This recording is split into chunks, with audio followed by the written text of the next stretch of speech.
유럽을 뒤흔든 대승이었는데 왜 우리는 거의 기억하지 못하는가? 1183년 11월 11일 드니에스트르 강변의 작은 요새 도시에서 벌어진 전투 하나가 오스만 제국의 유럽 정복 야망을 산산조각냈습니다. 역사는 이 전투를 호틴 전투 혹은 초친 전투라고 부르죠. 오스만 제국이 유럽 전선에서 겪은 손꼽히는 대패였습니다. 하지만 당신은 아마 이 이름을 들어본 적이 없을 겁니다. 왜냐하면 역사는 승자가 쓰는 것이 아니라 더 큰 서사를 가진 자가 쓰기 때문입니다. 그리고 호틴의 겨울은 너무 일찍 찾아온 승리였습니다. 드니에스트르 강. 이름만 들어도 차가운 이 강은 동유럽의 관문이었습니다. 오스만 제국이 중앙유럽으로 진격하려면 반드시 건너야 하는 경계선이자 폴란드 리투아니아 연방의 마지막 방벽이었죠. 그리고 호틴은 바로 그 강변에 자리 잡은 전략적 요충지였습니다. 이곳을 장악하는 자가 동유럽을 장악했습니다. 문제는 지스게슨 73년 당시 폴란드 리투아니아 연방이 이미 망해가는 국가로 평가받고 있었다는 점입니다. 내부는 분열되어 있었고 재정은 파탄났으며 군대는 사기를 잃었습니다. 오스만 제국은 이 약해진 먹잇감을 천천히 확실하게 집어삼키고 있었죠. 그런데 1673년 11월 얼어붙은 전장에서 반전이 일어났습니다. 폴란드 리투아니아군은 오스만 제국의 대군을 격파했고 그 충격파는 유럽 전역을 뒤흔들었습니다. 이것은 단순한 승패가 아니었습니다. 국가 재건의 신호였고 오스만 군체계의 균열이었으며 향후 빈 공방으로 이어지는 거대한 서사의 전주곡이었습니다. 겨울 전선의 정적 속에서 얼어붙은 전장 위에서 숨이 흰 연기처럼 사라지는 새벽에 역사는 조용히 방향을 틀었습니다. 이 전투에는 두 주인공이 있었습니다. 한쪽에는 얀 소비에스키, 당시 폴란드 리투아니아 연방의 대헤트만, 즉 최고 군사령관이 있었습니다. 다른 한쪽에는 후세인 파샤, 오스만 제국의 지휘관이 있었죠. 한 명은 조국의 마지막 희망이었고 다른 한 명은 제국의 자신감 그 자체였습니다. 그들은 겨울의 진흙 속에서 만났고 한 명만이 살아서 그 전장을 떠났습니다. 아니, 정확히는 한 명만이 명성을 가지고 떠났습니다. 패배한 자의 이름은 역사가 기억하지 않으니까요. 하지만 이 이야기를 제대로 이해하려면 우리는 시간을 조금 되돌려야 합니다. 1672년으로 굴욕의 해로. 1672년은 폴란드 리투아니아 연방에게 악몽 그 자체였습니다. 오스만 제국은 그의 대규모 침공을 감행했고 연방의 핵심 요새 중 하나인 카미에네츠 포돌스키를 함락시켰습니다. 이 요새는 난공불락으로 여겨졌던 곳이었죠. 하지만 오스만군 앞에서 그것은 단지 과거의 신화일 뿐이었습니다. 요새가 무너지자 연방 전체가 공포에 떨었습니다. 적은 더 이상 문 앞에 있는 것이 아니라 이미 안방까지 들어와 있었으니까요. 그리고 그해 10월 부차츠 조약이 체결되었습니다. 이 조약은 단순한 평화협정이 아니었습니다. 항복 문서에 가까웠죠.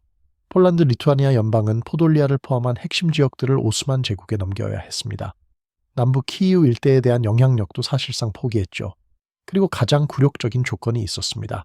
연간 공납을 바치라는 것. 이것은 영토 손실보다 더 깊은 상처를 남겼습니다. 왜냐하면 이것은 폴란드 리투아니아 연방이 더 이상 독립국가가 아니라 오스만 제국의 속국이라는 선언과 다름없었으니까요. 연방 내부는 붕괴 직전이었습니다. 귀족 정치 체제인 슐라흐타는 서로를 물어뜯느라 바빴고 국고는 텅 비어 있었으며 군대는 급료도 제대로 받지 못한 채 사기가 바닥을 쳤습니다. 국가가 무너질 때 전쟁은 시작됩니다. 하지만 아이러니하게도 이 절망적인 상황이 역설적으로 전환점을 만들어냈습니다. 얀 소비에스키. 그는 이미 군에서는 영웅이었습니다. 그의 지휘 아래 폴란드 기병대는 여러 차례 승리를 거뒀고 병사들은 그를 신뢰했습니다.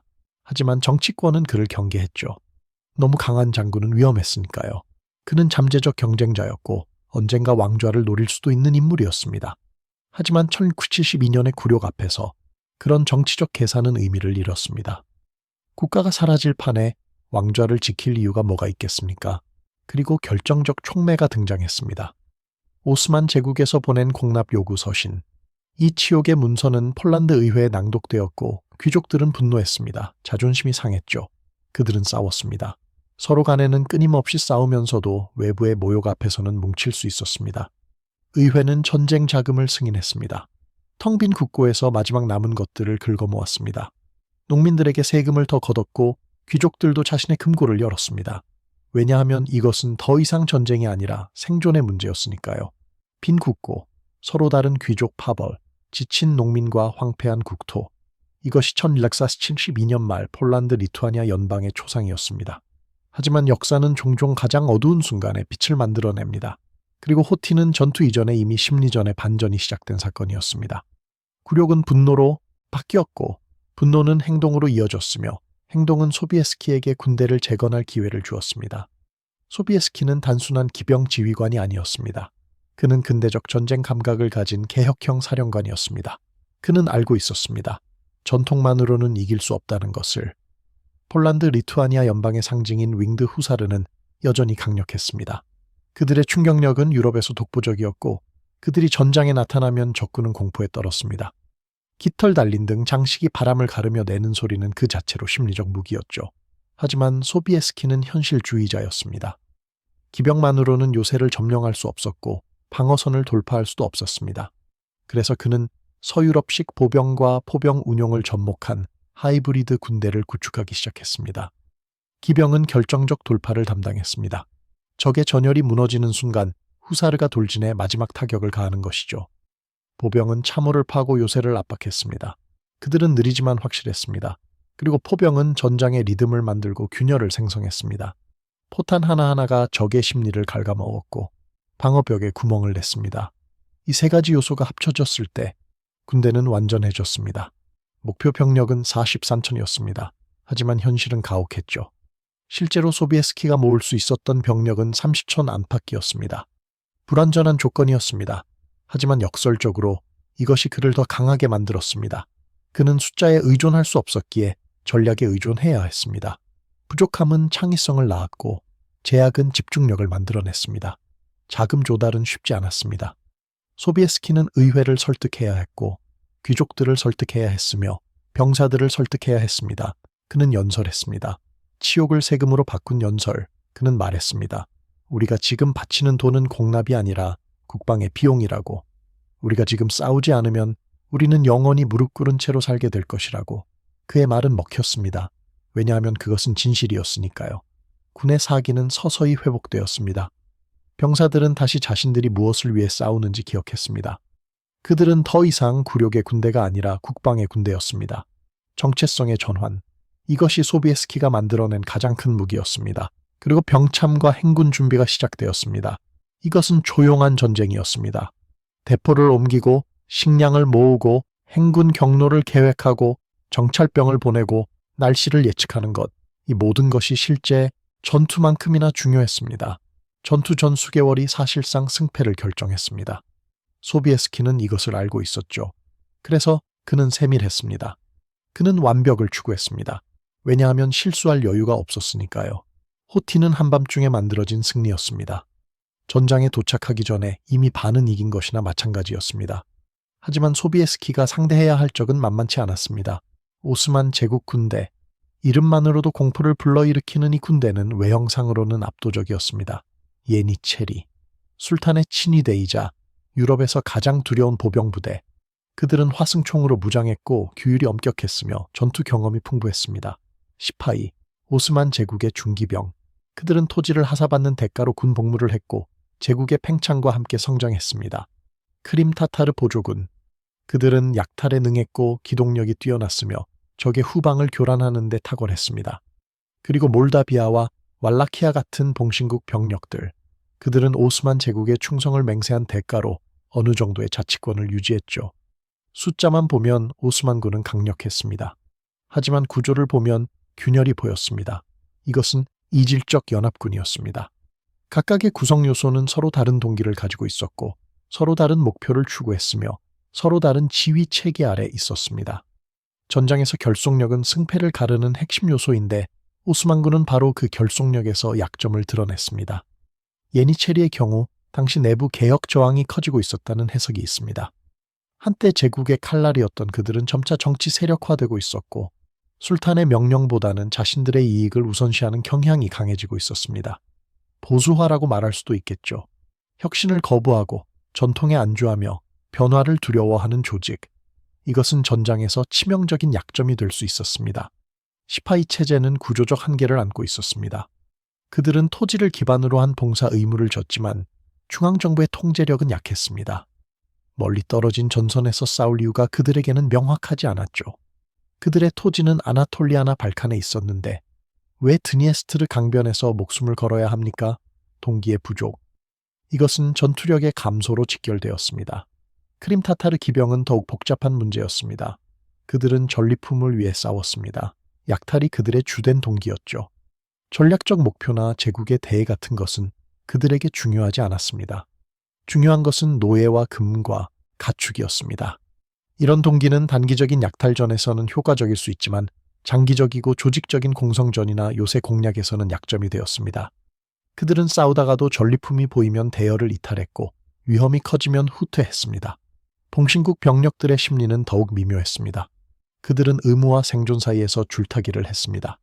오스만 제국에 충성하지 않으면 응징당할 것이고 너무 열심히 싸우면 자신들의 병력만 손실을 입을 것이었습니다. 그들은 형식적으로 참전했지만 마음속으로는 이 전쟁이 빨리 끝나기를 바랐습니다. 복잡한 충성도, 이것은 전장에서 신뢰할 수 없는 동맹을 의미했습니다. 거대한 이름 아래 분산된 이유들, 이것이 오스만군의 실체였습니다. 반면 폴란드 리투아니아군은 상대적으로 단일 지휘와 단일 목표를 가지고 있었습니다. 그들은 조국을 지킨다는 명확한 이유로 싸웠고 소비에스키라는 카리스마 넘치는 지휘관 아래 통합되어 있었습니다. 숫자에서는 밀렸지만 응집력에서는 앞섰습니다. 호티는 전술의 승리였습니다. 하지만 동시에 조직 응집력의 승리이기도 했습니다. 전쟁은 단순히 무기와 병력의 싸움이 아닙니다. 그것은 의지와 신념과 통일성의 싸움이기도 합니다. 그리고 1773년 겨울 드니에스트르 강변에서 더 작지만 더 단단한 군대가 더 크지만 더 분산된 군대를 꺾었습니다. 그렇다면 전장 그 자체는 어땠을까요? 호틴 요새와 그 주변의 지형은 이 전투를 이해하는 데 핵심적인 요소입니다. 호틴 요새는 드니에스트르 강을 끼고 자리 잡고 있었습니다. 강은 천연 해자 역할을 했고 요새는 언덕 위에 세워져 고지를 점하고 있었습니다. 이곳은 중앙 유럽과 동유럽을 연결하는 교통로를 제어하는 전략적 관문이었습니다. 누가 호틴을 장악하느냐에 따라 전체 지역의 운명이 갈렸죠. 그리고 흥미로운 역사적 우연이 하나 있었습니다. 1621년에도 이곳에서 전투가 벌어진 적이 있었고 당시 폴란드 리투아니아군이 구축한 참호와 토르의 흔적이 아직 남아 있었습니다. 52년 전의 방어선이 1973년에 재활용된 것이죠. 역사는 때때로 자신을 반복합니다. 후세인 파샤는 이 요새가 거의 난공불락이라고 믿었습니다. 그럴 만한 이유가 있었죠. 지형은 방어자에게 유리했고 고지는 공격자가 올라와야 한다는 것을 의미했으며 강은 퇴로를 차단하거나 증원을 막는 장애물이 될 수 있었습니다. 방어 공사도 탄탄했습니다. 토르와 목책과 참호가 요새를 둘러싸고 있었고 예니체리와 시파이가 그 안에서 대기하고 있었습니다. 수비 측 입장에서는 완벽한 조건이었습니다. 하지만 변수가 있었습니다. 날씨. 11월의 드니에스트르 강변은 지옥이었습니다. 서리가 내렸고 지늙은 슬러시로 변했으며 밤이면 모든 것이 얼어붙었습니다. 낮에는 녹았다가 밤에 다시 얼어붙는 이 순환은 방어선에 치명적이었습니다. 토르는 습기를 머금었고 목책은 썩어갔으며 참호는 물과 진흙으로 가득 찼습니다. 요새도 계절 앞에서는 숨을 고를 수밖에 없었습니다. 그리고 이 날씨는 기병에게도 악몽이었습니다. 말굽은 진흙에 빠졌고 기동력은 급격히 떨어졌으며 추위는 말과 기수 모두를 지치게 만들었습니다. 하지만 흥미롭게도 이것은 오스만군에게 더 큰 부담이 되었습니다. 왜냐하면 그들은 기동전에 익숙한 군대였고 타타르 기병 같은 경우는 날씨가 나쁠수록 전투 의지가 떨어졌기 때문입니다. 반면 폴란드 리투아니아군은 이 지역 출신이 많았고 추위에 더 익숙했으며 무엇보다 선택의 여지가 없었습니다. 그들은 이기든지 죽든지 둘 중 하나였습니다. 소비에스키가 겨울을 선택한 것은 대담한 의사결정이었습니다. 당시 유럽 전쟁의 관행은 명확했습니다. 겨울에는 싸우지 않는다. 봄부터 가을까지 전쟁을 하고 겨울이 오면 양측 모두 진영으로 돌아가 다음 시즌을 준비한다. 이것이 상식이었죠. 하지만 소비에스키는 상식을 뒤집었습니다. 그는 시즌 밖 전쟁을 선택했습니다. 왜냐하면 적도 같은 상식을 공유하고 있었고 따라서 겨울 공격은 예상하지 못할 것이기 때문이었습니다. 한겨울 공격은 무모함이 아니라 상대의 상식을 이용한 전략이었습니다. 눈발이 날렸습니다. 새벽 안개가 강을 뒤덮었습니다. 얼어붙은 강바람이 모든 것을 관통했습니다. 이것은 전쟁이라기보다는 생존 게임에 가까웠습니다. 하지만 바로 그 가혹한 조건 속에서 승부는 결정되기 시작했습니다. 1973년 11월 9일 전후 폴란드 리투아니아군은 호틴 요새 근처에 도달했습니다. 그들은 조용히 접근했습니다. 침묵의 접근. 이것은 기습의 핵심이었죠. 대군이 이동하면 소리가 납니다. 발소리, 말발굽 소리, 수레바퀴 소리, 갑옷 부딪히는 소리. 하지만 소비에스키는 행군 속도를 늦추고 야간 이동을 활용하며 소음을 최소화했습니다. 그는 적이 자신들이 온다는 것을 알기 전에 이미 문 앞에 도착하고 싶었습니다. 소비에스키는 곧바로 공격하지 않았습니다. 그는 먼저 정찰병을 보냈고 기만 작전을 펼쳤으며 소규모 교전을 통해 방어 약점을 탐색했습니다. 이것은 치밀한 작전이었습니다. 그는 적의 반응을 관찰했고 방어선의 강도를 측정했으며 어디가 가장 취약한지를 파악했습니다. 첫 번째 보병 탐색 공격은 일시적 후퇴로 끝났습니다. 오스만군은 이를 승리로 착각했을 수도 있습니다. 하지만 소비에스키는 원하는 것을 얻었습니다. 약점의 좌표, 어디를 때려야 하는지 이제 알았습니다. 그리고 야간에 조용히 포대가 전진했습니다. 약 200m 수준까지 접근한 것으로 추정됩니다. 이것은 매우 위험한 작업이었습니다. 대포는 무겁고 소음이 크며 운반하기 어렵습니다. 하지만 그들은 해냈습니다. 어둠과 안개와 적의 방심을 이용해서 혹한에 준비되지 못한 오스만 일부 병력, 특히 봉신국 부대는 경계를 소홀히 했습니다.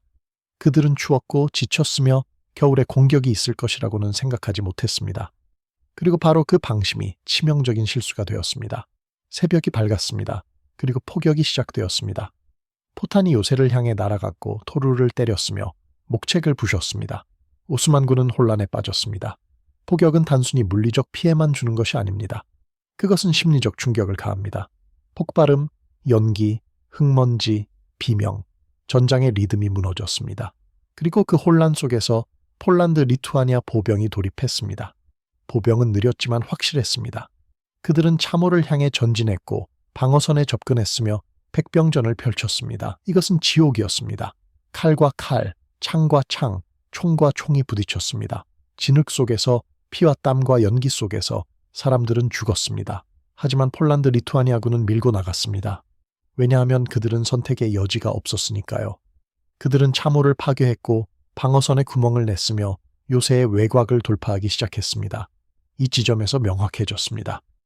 소비에스키의 승리는 후사르만의 전설이 아니라 포병과 보병과 기병의 합주였습니다.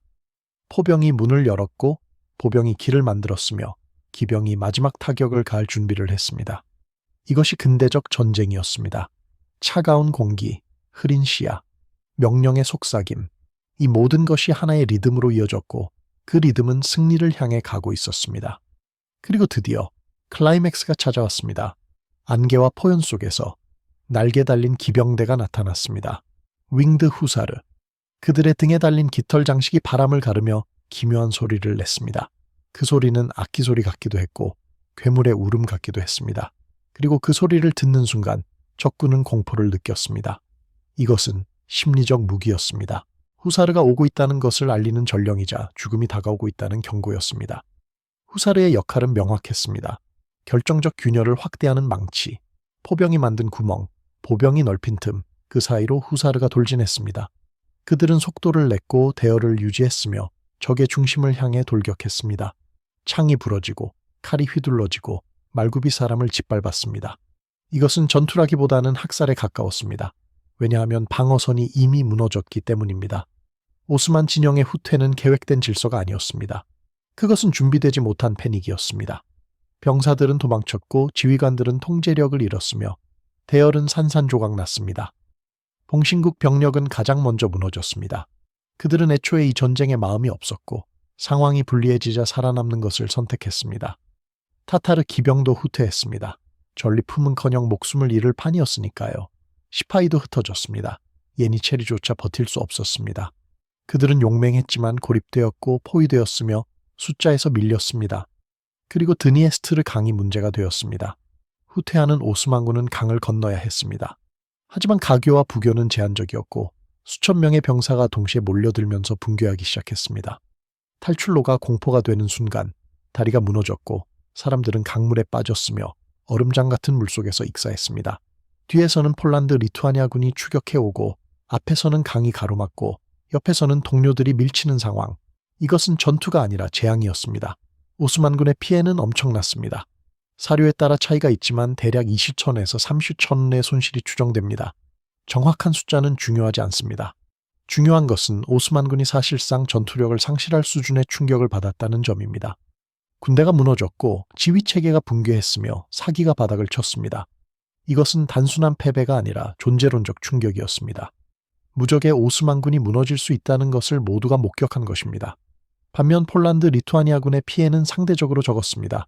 이것은 지형과 시기와 기습과 지휘 통일성의 결과였습니다. 소비에스키는 적을 자신의 리듬으로 끌어들였고 적이 가장 약한 순간을 골라 가장 강한 타격을 가했으며 적이 무너지는 순간 전력을 집중했습니다. 이것이 전술의 승리였습니다. 한 문장으로 요약하자면 이렇습니다. 요새를 지키는 전쟁으로 착각한 오스만과 요새를 깨는 전쟁으로 설계한 소비에스키의 차이. 후세인 파샤는 방어에 집중했고 소비에스키는 공격을 창조했습니다. 한쪽은 받아치려 했고 다른 한쪽은 먼저 때렸습니다.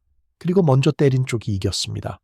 굴욕의 조약에서 겨울 새벽의 승리까지 1년 만에 폴란드 리투아니아 연방은 무너진 국가에서 승리한 군대로 변모했습니다. 그리고 그 변화의 중심에는 한 사람이 있었습니다.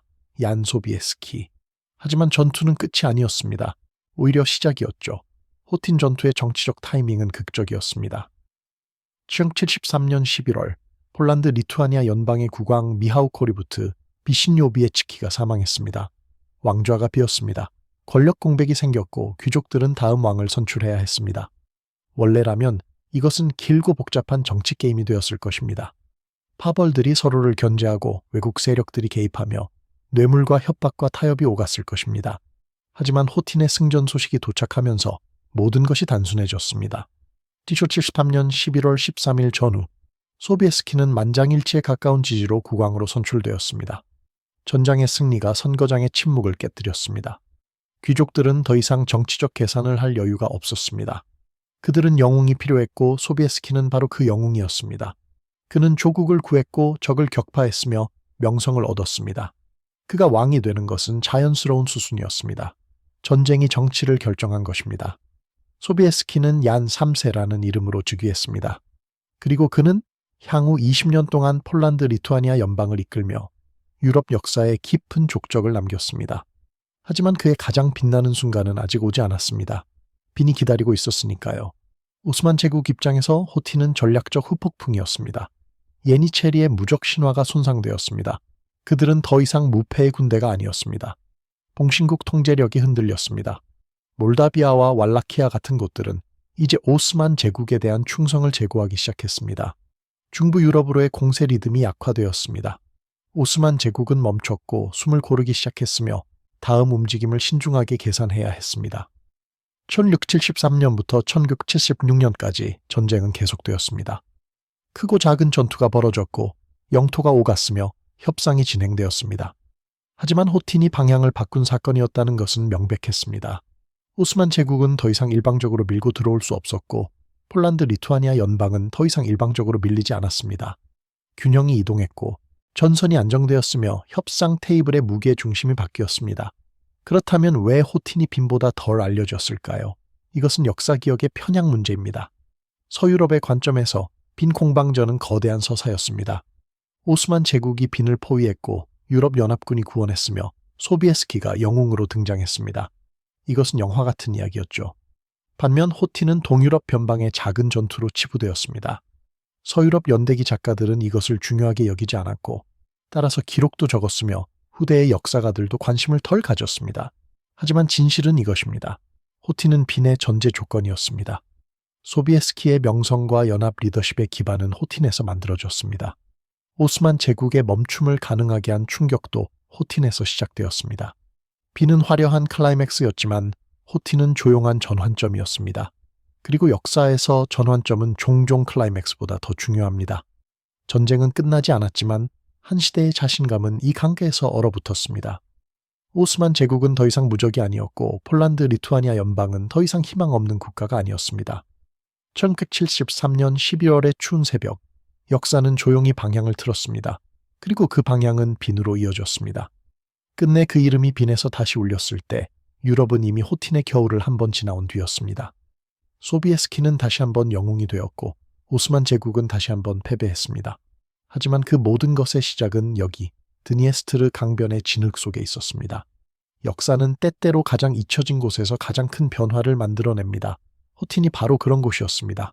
겨울의 승리, 잊힌 대패, 조용한 전환점, 이것이 호틴 전투였습니다. 그리고 우리가 이 이야기를 기억해야 하는 이유는 단순합니다.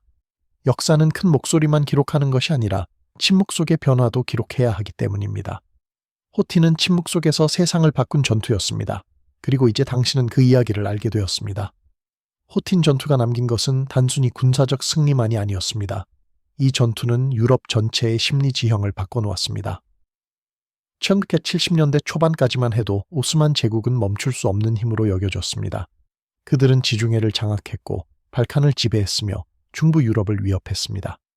유럽의 군주들은 오스만의 이름만 들어도 두려워했고 외교관들은 이스탄불의 조공을 바치듯 사절을 보냈습니다. 이것은 단순한 군사력의 문제가 아니라 심리적 지배의 문제였습니다. 오스만 제국은 이길 수 없다는 믿음, 이것이 17세기 유럽을 지배하던 공포였습니다. 하지만 호틴은 그 공포에 균열을 냈습니다. 작은 균열이었지만 충분히 깊은 균열이었습니다. 폴란드, 리투아니아 연방 같은 약해진 국가도 승리할 수 있다는 것을 보여줬습니다. 겨울이라는 불리한 조건에서도, 숫자적 열세에서도, 재정적 어려움 속에서도 올바른 전략과 강한 의지가 있다면 이길 수 있다는 것을 증명했습니다. 이 메시지는 빠르게 유럽 전역으로 퍼져나갔습니다. 합스부르크 왕가는 주목했고 베네치아 공화국은 희망을 가졌으며 신성로 마제국의 제후들은 용기를 얻었습니다. 오스만 제국은 더 이상 신화가 아니라 인간의 군대였습니다. 그리고 인간의 군대는 패배할 수 있었습니다. 소비에스키 자신에게도 호틴은 변곡점이었습니다. 그는 이 전투 이전까지는 유능한 장군이었지만 이 전투 이후로는 전설이 되었습니다. 유럽의 군주들은 그의 이름을 알게 되었고 군사 이론가들은 그의 전술을 연구했으며 시인들은 그에 대한 시를 썼습니다. 그는 단순한 폴란드 왕이 아니라 기독교 세계의 수호자라는 상징적 지위를 얻었습니다. 이것은 10년 후 빈에서 결정적으로 중요한 역할을 했습니다. 신성로 마제국 황제가 소비에스키에게 구원을 요청했을 때 그것은 단순히 군사적 동맹을 구하는 것이 아니라 이미 증명된 영웅을 부르는 것이었습니다. 호틴의 명성이 빈으로 가는 길을 열어준 것입니다. 오스만 제국 내부에서도 변화가 일어나고 있었습니다. 호틴의 패배는 단순히 전술적 실패로 치부될 수 없었습니다. 이것은 시스템의 문제를 드러냈습니다. 예니체리는 점점 더 정치화되고 있었고 술탄의 권위는 약해지고 있었으며 지방 총독들은 중앙의 명령을 무시하기 시작했습니다. 제국은 여전히 거대했지만 그 거대함 속에 부패와 비효율이 자라나고 있었습니다. 호틴은 그 증상이 처음으로 명확하게 드러난 순간이었습니다. 제국의 엘리트들은 알고 있었습니다. 뭔가 잘못되고 있다는 것을. 하지만 고치기에는 이미 너무 깊이 뿌리내린 문제들이었습니다. 군사적 측면에서 보면 호틴은 전쟁 방식의 변화를 예고했습니다. 중세적 기병 중심 전투에서 근대적 복합병과 전투로의 전환. 이것이 호틴이 보여준 미래였습니다. 소비에스키는 이것을 이해한 몇 안 되는 지휘관 중 하나였습니다. 그는 윙드 후사르의 전통적 가치를 존중하면서도 서유럽식 화약 무기와 보병 전술을 받아들였습니다. 이 하이브리드 접근법은 17세기 후반 유럽 전쟁의 표준이 되었습니다. 프랑스의 루이 14세도 오스트리아의 합스부르크도 프로이센의 헨촐레른도 모두 이 교훈을 배웠습니다. 기병만으로는 부족하다. 보병만으로도 부족하다. 포병만으로도 부족하다. 세 가지가 조화를 이룰 때 진정한 군대가 탄생한다. 그리고 우리는 지형과 계절의 중요성도 잊어서는 안 됩니다. 호틴은 날씨가 전투의 결과를 바꿀 수 있다는 것을 보여준 완벽한 사례였습니다. 11월의 추위와 진흙은 오스만군에게는 재앙이었지만 폴란드, 리투아니아군에게는 기회였습니다. 소비에스키는 이것을 계산했습니다. 그는 상대가 준비되지 않은 조건을 선택했고 그 선택이 승리를 가져왔습니다. 이것은 전략적 천재의 표시였습니다. 단순히 전장에서 용감하게 싸우는 것이 아니라 전장 자체를 자신에게 유리하게 만드는 것, 이것이 진정한 지휘관의 능력입니다. 호틴 이후 폴란드, 리투아니아 연방은 일시적으로 부흥했습니다. 소비에스키의 리더십 아래 군대는 재조직되었고 국가적 자부심이 회복되었으며 외교적 입지가 강화되었습니다. 하지만 이 부흥은 오래가지 못했습니다. 소비에스키가 사망한 후 연방은 다시 분열과 약화의 길로 접어들었고 결국 18세기 말 완전히 분할되어 사라졌습니다. 하지만 그 짧은 영광의 순간에 호틴과 빈이 있었습니다. 그리고 그 순간들은 폴란드 민족의 집단 기억 속에 영원히 새겨졌습니다. 오늘날까지도 폴란드인들은 소비에스키를 국가적 영웅으로 기억합니다. 왜냐하면 그는 나라가 가장 어두웠을 때 빛을 가져온 사람이기 때문입니다. 역사는 승자의 기록이라고들 합니다. 하지만 때때로 역사는 더 큰 이야기에 묻힌 작은 승리들로 가득합니다. 호티는 바로 그런 승리였습니다. 빈만큼 화려하지 않았고 레판토만큼 결정적이지 않았으며 모아치만큼 극적이지 않았습니다. 하지만 호티는 중요했습니다. 왜냐하면 그것은 변화의 시작이었으니까요. 역사의 방향이 바뀌는 순간은 항상 극적인 것은 아닙니다. 때로는 조용하고 추운 겨울 새벽에 아무도 주목하지 않는 강변에서 일어납니다. 우리가 호틴을 기억해야 하는 이유는 또 있습니다. 이 전투는 절망 속에서도 희망을 만들 수 있다는 것을 보여주기 때문입니다. 1972년에 폴란드 리투아니아 연방은 끝난 것처럼 보였습니다. 영토는 빼앗겼고 재정은 파탄났으며 적은 압도적으로 강했습니다. 모든 조건이 패배를 가리키고 있었습니다. 하지만 한 사람의 비전과 용기가 그리고 그를 따른 병사들의 희생과 결단이 불가능을 가능으로 만들었습니다. 이것은 단순한 전쟁 이야기가 아니라 인간의 의지에 대한 이야기입니다. 그리고 마지막으로 호티는 우리에게 역사를 다시 보는 법을 가르쳐 줍니다. 우리는 종종 큰 이름들, 유명한 전투들, 교과서에 나오는 사건들에만 집중합니다. 하지만 역사는 그런 것들로만 이루어진 것이 아닙니다. 역사는 잊혀진 전투들, 기록되지 않은 영웅들, 침묵 속의 변화들로 가득합니다. 호티는 우리에게 묻습니다. 당신은 어떤 역사를 기억하고 싶은가? 큰 소리만 듣고 싶은가? 아니면 조용한 변화도 들을 준비가 되어 있는가? 드니에스트르 강은 오늘도 흐릅니다. 호틴 요새는 여전히 그곳에 서 있습니다. 하지만 1973년 11월의 그 추운 새벽을 기억하는 사람은 많지 않습니다. 이제 당신은 그 중 한 명입니다. 그리고 이 이야기를 다른 사람들과 나눈다면 호틴의 겨울은 조금 덜 잊혀질 것입니다. 역사는 기록하는 자의 것이 아니라 기억하는 자의 것입니다. 우리가 기억하는 한 호틴의 승리는 계속됩니다. 호틴 전투를 이해하려면 우리는 당시 유럽의 더 넓은 맥락을 살펴봐야 합니다. 1973년은 유럽이 여러 전선에서 동시에 불타고 있던 시기였습니다. 프랑스의 루이 14세는 네덜란드를 침공했고 합스부르크 제국은 내부 분열로 고통받고 있었으며 러시아는 아직 표트르 태제의 개혁 이전이라 유럽 무대에서 주변부 세력에 불과했습니다. 이 혼란 속에서 오스만 제국은 기회를 보았습니다. 유럽이 서로를 물어뜯는 동안 동쪽에서 조용히 영토를 확장할 수 있었죠. 폴란드 리투아니아 연방은 고립되어 있었습니다. 도움을 청할 곳이 없었습니다. 모두가 자기 문제로 바빴으니까요. 이런 상황에서 호틴의 승리는 더욱 놀라운 것이었습니다. 소비에스키는 외부의 도움 없이 순전히 자신의 자원과 전략만으로 승리를 쟁취했습니다. 이것은 자립의 승리였습니다. 그리고 이 자립의 정신은 폴란드 민족 정체성의 핵심이 되었습니다. 우리는 혼자서도 싸울 수 있다. 우리는 버려져도 살아남을 수 있다. 이 메시지는 이후 폴란드가 겪게 될 수많은 시련들 속에서 민족을 지탱하는 정신적 기둥이 되었습니다. 호틴 전투의 전술적 세부 사항을 더 깊이 들여다보면 소비에스키의 천재성이 더욱 명확해집니다. 그는 단순히 용감한 돌격을 명령한 것이 아니었습니다. 그는 며칠에 걸쳐 적의 심리를 조작했습니다. 첫 번째 소규모 공격은 의도적인 후퇴로 끝났고 이것은 오스만군에게 거짓된 자신감을 주었습니다. 그들은 생각했습니다. 폴란드군은 약하다. 우리가 이길 수 있다. 이 자만심이 경계를 늦추게 만들었고 바로 그 순간 소비에스키는 진짜 공격을 시작했습니다. 이것은 심리전의 교과서적 사례였습니다. 적에게 거짓 정보를 주고 적이 그 정보를 바탕으로 잘못된 판단을 하게 만들고 그 판단의 결과로 적이 무너지게 하는 것. 포병의 역할도 재평가되어야 합니다. 17세기 중반까지만 해도 대포는 주로 공성전에서 성벽을 부수는 도구로 여겨졌습니다. 하지만 소비에스키는 야전에서 포병을 전략적 무기로 사용했습니다. 그는 포대를 적의 방어선 가까이까지 은밀히 이동시켰고 새벽에 집중포화를 퍼부어 적의 사기를 꺾었습니다. 이것은 단순한 물리적 파괴가 아니라 심리적 공격이었습니다. 포탄이 떨어질 때마다 오스만군 병사들은 생각했습니다. 우리는 안전하지 않다. 우리의 방어선은 의미가 없다. 이 공포가 누적되면서 실제 보병 공격이 시작되었을 때 그들의 저항은 이미 반쯤 무너진 상태였습니다. 보병 전술에서도 소비에스키는 혁신적이었습니다. 그는 전통적인 밀집 대형 대신 더 유연한 소규모 단위 전술을 사용했습니다.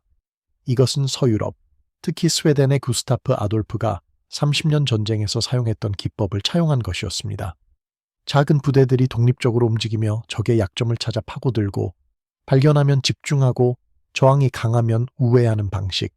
이것은 거대한 단일 대형이 정면으로 부딪히는 중세적 방식보다 훨씬 효과적이었습니다. 소비에스키는 전쟁이 힘의 대결이 아니라 지능의 게임이라는 것을 이해하고 있었습니다. 그리고 정보전의 중요성도 빼놓을 수 없습니다. 소비에스키는 전투 전에 이미 오스만군의 내부 상황을 파악하고 있었습니다.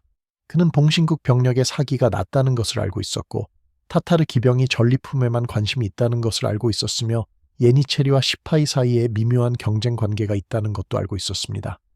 이 정보를 바탕으로 그는 전략을 설계했습니다. 가장 약한 고리부터 공격하고 적의 내부 분열을 극대화하고 혼란이 전체로 퍼지게 만드는 것. 이것은 단순한 전투가 아니라 정교하게 계산된 작전이었습니다. 호틴 이후 소비에스키가 왕이 되었을 때 그는 군사개혁을 계속 추진했습니다. 그는 상비군을 확대했고 훈련 체계를 표준화했으며 장교 양성에 투자했습니다. 그는 알고 있었습니다. 호틴은 시작일 뿐이라는 것을. 오스만 제국은 여전히 강력했고 언젠가 다시 돌아올 것이었습니다. 그리고 그때를 대비해야 했습니다. 그의 이런 준비가 10년 후 빈에서 빛을 발했습니다. 빈 포위전에서 소비에스키가 이끈 폴란드군은 유럽연합군의 핵심이었고 그들의 돌격이 전투의 결정적 순간을 만들었습니다. 하지만 그 돌격은 우연이 아니었습니다. 그것은 호틴에서 시작된 10년간의 준비와 학습의 결과였습니다. 오스만 제국의 시각에서 보면 호틴은 경고 신호였습니다. 제국의 지식인들과 군사 전략가들은 이 패배를 분석했고 개혁의 필요성을 주장했습니다. 하지만 제국의 관료 체계는 너무 거대하고 경직되어 있었습니다. 변화는 느렸고 저항은 강했으며 결국 충분한 개혁은 이루어지지 못했습니다. 이것이 제국의 비극이었습니다. 문제를 인식했지만 해결하지 못한 것. 호틴은 그 비극의 첫 장이었고 이후 수십 년 동안 오스만 제국은 서서히 쇠퇴의 길을 걸었습니다. 빈에서의 패배, 카를로비츠 조약, 영토의 점진적 상실, 이 모든 것의 전조가 호틴에 있었습니다. 호틴 전투가 유럽 군사 사상에 미친 영향도 과소평가되어서는 안 됩니다. 이 전투는 여러 군사 아카데미에서 사례 연구로 다루어졌고 전술 교본에 포함되었으며 후대 장군들의 교육 자료가 되었습니다. 나폴롱도, 프리드리히 대왕도, 클라우제비츠도 모두 호틴 같은 전투들을 연구했습니다. 왜냐하면 이런 전투들이 보여주는 것은 단순한 전술적 묘기가 아니라 전략적 사고의 본질이기 때문입니다. 어떻게 약점을 강점으로 바꾸는가, 어떻게 적의 유세를 무력화하는가, 어떻게 예상치 못한 순간에 결정타를 날리는가, 이것들이 호틴이 가르쳐주는 교훈들이었습니다. 이 영상이 흥미로웠다면 좋아요 버튼을 눌러주세요. 구독을 하시면 앞으로도 이런 잊혀진 역사의 이야기들을 계속 만나보실 수 있습니다. 그리고 멤버십에 가입하시면 채널을 후원하시는 동시에 신작을 가장 먼저 만나보실 수 있는 혜택도 누리실 수 있습니다. 댓글로 여러분의 생각을 들려주세요. 호틴에 대해 알고 계셨나요? 아니면 이번에 처음 듣는 이야기였나요? 또 어떤 잊혀진 역사를 다뤄줬으면 좋겠는지도 알려주세요. 여러분의 의견이 다음 영상의 주제가 될 수 있습니다. 시청해주셔서 감사합니다. 다음 이야기에서 또 만나요.